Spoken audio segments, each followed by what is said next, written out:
Hello pharmacist, welcome back to notes card. कैसे हैं आप सभी लोग? आई होप आप सभी बहुत अच्छे होंगे।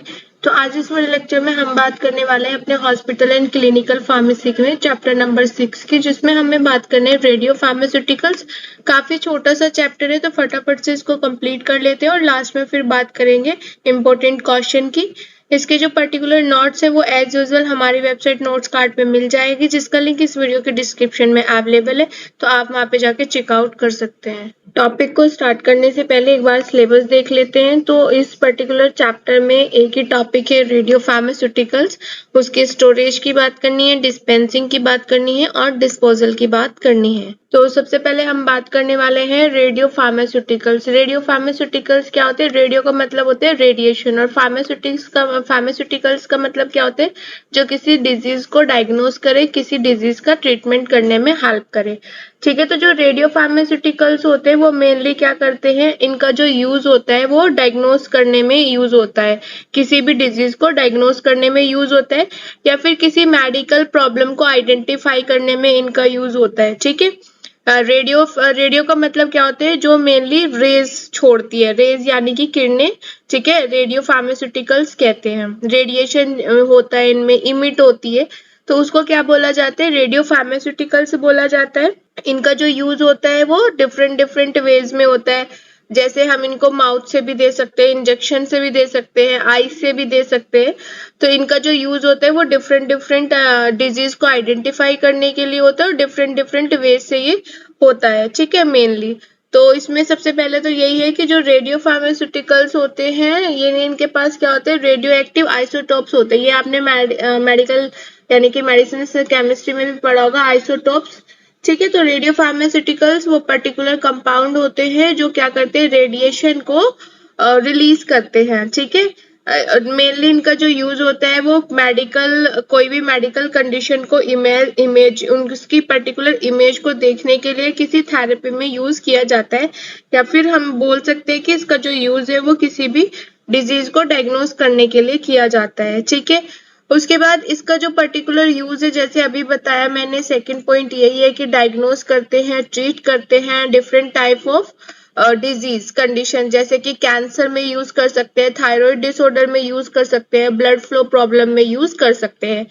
एडमिनिस्ट्रेशन कैसे होता है? इंजेक्शन के थ्रू भी होते हैं, ऑरली भी होते हैं, और इनहेलर भी होता है, यानी कि इनहेल के थ्रू भी आप इसको यूज कर सकते हो। तो रेडियो फार्मास्यूटिकल्स जितने हमारे नेसेसरी होते हैं उतना हमारी बॉडी के लिए हार्मफुल भी होते हैं, ये बात ध्यान देने की है। क्योंकि ये क्या करते हैं, इनका जो यूज होता है वो रेडिएशन के थ्रू ही अपना काम करते हैं, तो रेडिएशन हमारी बॉडी को कभी कभी हार्म भी पहुंचा सकती है। ठीक है, तो इस पर्टिकुलर कंडीशन में हम इनको यूज कर सकते हैं। नेक्स्ट हमें बात करनी है रेडियो फार्मास्यूटिकल की स्टोरेज के बारे में, यानी कि जैसे रेडियो फार्मास्यूटिकल्स हैं, तो जैसे मेडिसिन की स्टोरेज कैपेसिटी होती है, वैसे इनकी भी प्रॉपरली स्टोरेज कैपेसिटी होती है। इवन इनका जो ध्यान है, इनकी जो स्टोरेज कंडीशन है, उनको हमें और ज्यादा ध्यान से करना है। ठीक है, तो सबसे पहले तो मैं आपको बता देती हूँ कि जो रेडियो फार्मास्यूटिकल्स होते हैं उनकी जो लाइफ होती है वो शॉर्ट लाइफ होती है, यानी कि हाफ लाइफ होती है। बहुत जल्दी ये क्या हो जाते हैं? गल जाते हैं, खराब हो जाते हैं। तो जो स्टोरेज कंडीशन है उनके अकॉर्डिंग हम बात कर लेते हैं। तो जो रेडियो फार्मास्यूटिकल्स कंपाउंड होते हैं वो सबसे पहले तो जो स्टोर होना चाहिए, सिक्योर होना चाहिए। ठीक है, उसके बाद एक जो आपने डिजाइन है उनके लिए प्रॉपर जो एरिया सुटेबल है उसको उसी में ही रखना है। ठीक है, डिजाइनेटेड एरिया का मतलब होता है जो रेडियो फार्मास्यूटिकल्स के अकॉर्डिंग बनाया गया हो। ठीक है, अदर ड्रग से क्या करना है? सेपरेट करके रखना है। किसी भी मेडिकल इक्विपमेंट से इसको क्या करना है? सेपरेट करके रखना है, क्योंकि ये बहुत जल्दी क्या हो जाता है? कांटेक्ट में आ जाता है। ठीक है, तो ये क्या कर सकते हैं? उन पर्टिकुलर मेडिसिन को खराब कर सकता है। ठीक, उसके बाद इनका जो स्टोरेज एरिया होना चाहिए वो वेल वेंटिलेटेड होना चाहिए, यानी कि जहाँ पे प्रॉपर वेंटिलेशन हो वहां पे आप इसको रखोगे। उसके बाद इनका जो पर्टिकुलर स्टोरेज एरिया होना चाहिए वो क्या होना चाहिए? जहाँ पे जो बैकग्राउंड की रेडिएशन है वो बहुत कम लेवल में आए, जैसे अंधेरे में, या अदरवाइज अगर बाहर का यानी कि जो भी बैकग्राउंड रेडिएशन अगर आती है तो ये क्या कर जाएंगे? आपस में कांटेक्ट कर जाएंगे, और उसके बाद फिर ये खराब हो सकते हैं। ठीक है, तो इनको जो हमें रखना है वो बैकग्राउंड रेडिएशन वहां पे बहुत कम होना चाहिए, लो एक्टिविटी होनी चाहिए। उसके बाद इसमें की जो स्टोरेज कंडीशन है लिमिटेड एक्सेस होना चाहिए। प्रॉपर लेबल होना चाहिए जिससे कि पता चले कि यहाँ पे रेडियो एक्टिव मटेरियल है, रखा हुआ है, ठीक है। तो प्रॉपर लेबलिंग आप उसमें करें। उसके बाद रेडियो फार्मास्यूटिकल में जैसे हम मेडिसिन में भी करते थे कि हम टेम्परेचर, रूम टेम्परेचर का ध्यान रखते थे। अगर कोई ऐसी मेडिसिन है जिसको कोल्ड स्टोरेज में रखना है तो उसको कोल्ड में रखते थे। ऐसे ही आप रेडियो फार्मास्यूटिकल्स में भी टेम्परेचर और ह्यूमिडिटी दोनों का आप ध्यान रखेंगे, ठीक है। उसके बाद इंश्योर कर ले कि उसकी जो रेडियो फार्मास्यूटिकल्स हैं उनकी स्टेबिलिटी अच्छे से मेंटेन है या नहीं, तो ये आपको प्रॉपर इंश्योर करते रहना है, ठीक है। क्योंकि मैंने बताया कि जो रेडियो फार्मास्यूटिकल्स होते हैं उनकी जो लाइफ होती है वो बहुत शॉर्ट लाइफ होती है, यानी कि हाफ लाइफ होती है। उसके बाद इनके लिए रेफ्रिजरेटर, फ्रीजर होना चाहिए, ठीक है। और जो भी स्पेसिफिक रिक्वायरमेंट है ड्रग के लिए वो आपके पास होना जरूरी है, ठीक है। उसके बाद इसका जो पर्टिकुलर डाटा होता है, इसका जो रिकॉर्ड होता है स्टोरेज का, उसको प्रॉपर मेंटेन करके रखें, क्योंकि अगर आपके यहाँ पे कोई इंस्पेक्शन होते है तो आप उसको प्रॉपर तरीके से बता सके। तो एक प्रॉपर डाटा हमें मेंटेन करके रखना है, ठीक है। यूज करना है, यूज करने के बाद उसको डिस्पोज भी करना है, क्योंकि डिस्पोज रेडियो फार्मास्यूटिकल का जो डिस्पोज होना वो बहुत जरूरी है, क्योंकि ये बहुत जल्दी क्या करते हैं, कांटेक्ट में आते हैं, रिएक्शन क्रिएट करते हैं।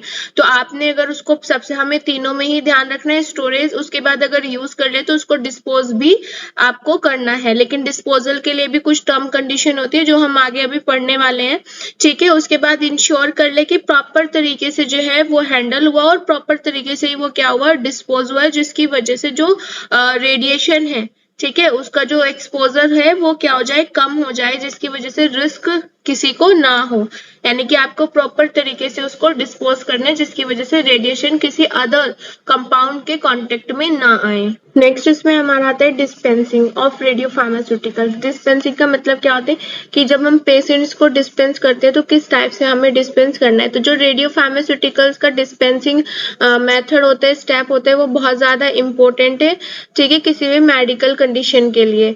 तो मेनली इसमें क्या होता है कि सबसे पहले तो मैंने आपको यही बताया कि ये डिजीज को ठीक करने में या फिर डिजीज को आइडेंटिफाई करने में ये काम करते हैं। तो कुछ की फैक्टर्स हैं जो हमें पढ़ने। सबसे पहले तो आप पेशेंट की आइडेंटिटी को वेरीफाई कर ले और उसके बाद आप इंश्योर कर ले कि प्रॉपर ड्रग, यानी कि करेक्ट ड्रग और करेक्ट डोज में उसको दिया जाए और करेक्ट पेशेंट्स को दिया जाए। इसीलिए आपको सबसे पहले पेशेंट की आइडेंटिटी वेरीफाई करनी है। उसके बाद आपको वेरीफाई करना है ड्रग, डोज और प्रॉपर पेशेंट वो है या नहीं, ठीक है। सेकंड इसमें है, आप जब इसको हैंडल करते हो या फिर आप जो अब इसको एडमिनिस्टर करते हो तो आपके पास प्रॉपर प्रोटेक्टिव इक्विपमेंट होना जरूरी है, जिसकी वजह से ये किसी अदर कंपाउंड या किसी अदर रेस से ये क्या ना कर जाए, एक्सपोजर ना कर जाए, ठीक है। तो प्रॉपर इक्विपमेंट होना जरूरी है, जैसे कि ग्लव्स हो गया, गाउन हो गया, ठीक है, जिसकी वजह से जो रेडिएशन का एक्सपोजर है उसका जो रिस्क है एक्सपोजर होने का वो मिनिमाइज हो, कम हो।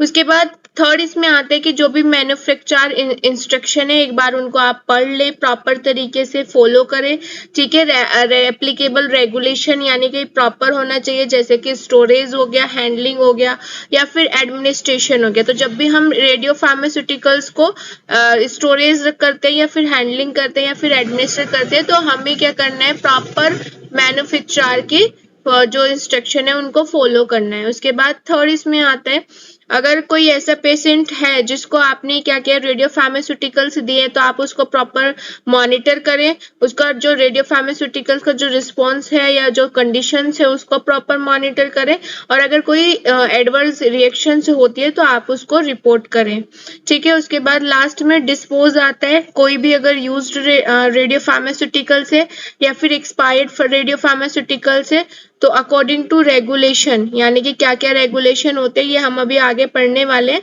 तो रेगुलेशन के अकॉर्डिंग आप उसको क्या करें, डिस्पोज करें। तो लास्ट में हम बात करने वाले हैं रेडियो फार्मास्यूटिकल्स के डिस्पोजल की, यानी कि कैसे आप इसको डिस्पोज कर सकते हो, ठीक है। तो जो डिस्पोजल होना चाहिए, यानी कि जो जितने भी हमारे पास रेडियो फार्मास्यूटिकल्स है उनका जितना भी डिस्पोजल होना चाहिए वो किसके अकॉर्डिंग होना चाहिए, प्रॉपर रूल रेगुलेशन के अकॉर्डिंग होना चाहिए, ठीक है। वहाँ पे जो लोकल स्टेट रेगुलेशन है उसके अकॉर्डिंग होना चाहिए, जो भी प्रोफेशनल ऑर्गेनाइजेशनल की गाइडलाइंस है उसके अकॉर्डिंग इनका डिस्पोजल होना चाहिए, ठीक है। अगर कोई भी रिमेनिंग रेडियो फार्मास्यूटिकल्स अगर बचता है तो वो प्रॉपरली डिस्पोज होना चाहिए अकॉर्डिंग टू रेगुलेशन, जो भी रेगुलेशन है, ठीक है। या फिर अगर कोई रिटर्निंग और अनयूज्ड पोर्शन है, यानी कि आप रिटर्न करना चाहते हो, या कोई अनयूज्ड पोर्शन है रेडियो फार्मास्यूटिकल्स का, तो आप जब उसको सप्लायर को देते हो तो या तो आप उसको सप्लायर को दे सकते हो, या फिर आप क्या कर सकते हो, ऐसी जगह डिस्पोज करने हैं जहाँ पे डिस्पोजल फैसिलिटी हो, यानी कि उनके पास प्रॉपर लाइसेंस होना चाहिए। रेडियो एक्टिव वेस्ट को डिस्पोज करने के लिए प्रॉपर फैसिलिटी होनी जरूरी है, तो वहां पे आप उसको डिस्पोज कर सकते हो या फिर आप रिटर्न कर सकते हो। ठीक है, इसमें दोनों ही बातें इंक्लूड है। उसके बाद आपको ध्यान रखना है कि जिस इक्विपमेंट में आपने उसको रखा है रेडियो फार्मास्यूटिकल्स को, तो वो प्रॉपर उसके कांटेक्ट में ना आए। और जब भी आप उसको क्या करते हो कि प्रॉपर डिस्पोज करते हो, तो पहले एक बार उसको आप चेक कर लीजिए। इसमें मेनली होता क्या है कि यूज करने से पहले, यानी कि दोबारा अगेन यूज करने से पहले आप एक बार चेक कर लीजिए कि जो इक्विपमेंट में आपने रखा था वो उसके रेडियो फार्मास्यूटिकल्स जो है वो उसके कांटेक्ट में ना आए, तो ये प्रॉपर इंश्योर कर ले। उसके बाद जो मेनली पर्टिकुलर एक्यूरेट रिकॉर्ड होता है वो आप मेंटेन करके रखें, यानी कि जितना भी रेडियो फार्मास्यूटिकल आपने डिस्पोज किया है वो प्रॉपर आप एक्यूरेट डाटा बना के रखें, एक्यूरेट रिकॉर्ड बना के रखें। रिकॉर्ड में क्या होना चाहिए, डिस्पोज कितना डिस्पोज मटेरियल हुआ है, टाइप क्या था, अमाउंट क्या था, ठीक है, डेट क्या थी, और आपने किस मेथड से डिस्पोज किया, क्योंकि बहुत सारे मेथड होते हैं डिस्पोज करने के लिए, अभी बात करेंगे हम कौन कौन से होते हैं। ठीक है, उसके बाद जितना भी प्रॉपर इक्विपमेंट सेफ्टी के लिए जितने भी पर्टिकुलर रूल रेगुलेशन है आप इंश्योर कर ले कि प्रॉपर फॉलो हो रही है या नहीं है, चाहे वो डिस्पोजल की हो चाहे वो फिर आपका हैंडलिंग की हो रेडियो फार्मास्यूटिकल्स। इससे मेनली होता क्या है कि जो रेडिएशन का एक्सपोजर का जो रिस्क होता है वो क्या हो जाता है, कम हो जाता है, मिनिमाइज हो जाता है। ठीक है, तो हम कौन कौन से तरीके से आप इसको कर सकते हो, या तो आप क्या कर सकते हो, जो बड़े बड़े नाले होते हैं वहां पे पानी के साथ उसको बहा सकते हो, ये भी डिस्पोजल का एक मेथड है। ठीक है, या फिर आप इसमें क्या कर सकते हो, फ्लश कर सकते हो।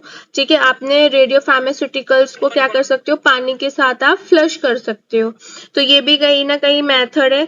उसके बाद या फिर आप इसको डिके कर सकते हो। डिले एंड डिके का क्या मतलब होता है यहाँ पे कि कुछ ऐसे रेडियो फार्मास्यूटिकल्स होते हैं जिनका जो लाइफ होता है, जो सेल्फ लाइफ होती है वो बहुत कम होती है, तो वो क्या हो जाते हैं, गल जाते हैं, तो उसके बाद आप उसको क्या कर सकते हो, डिस्पोज कर सकते हो। ठीक है, या फिर आप मेनली एक टिश्यू पेपर में आप उनको बांध के, मतलब टिश्यू पेपर उनको कवर करके उसके बाद आप इनको क्या कर सकते हो, फ्लश कर सकते हो। तो बहुत सारे ऐसे टेक्निक्स है जिसकी वजह से हम क्या कर सकते हैं, रेडियो फार्मास्यूटिकल्स जो कंपाउंड होते हैं उनको क्या कर सकते हैं, डिस्पोज कर सकते हैं। बस आपको ध्यान रखना है कि आपको ऐसे खुले इन्वायरमेंट में आप उनको डिस्पोज नहीं कर सकते, क्योंकि इनका जो कंटामिनेशन होता है वो बहुत जल्दी होता है, इनकी जो रेज होती है वो बहुत जल्दी अदर कंपाउंड या किसी भी कंपाउंड में कांटेक्ट में आ सकती है। तो इसीलिए हम क्या यूज करते हैं, प्रॉपर डिस्पोजल एक्टिविटी यूज करते हैं जो गाइडलाइंस के थ्रू बनाई गई हैं। वो जो गाइडलाइंस है वो प्रॉपर रेडियो फार्मास्यूटिकल्स के डिस्पोज की वजह से ही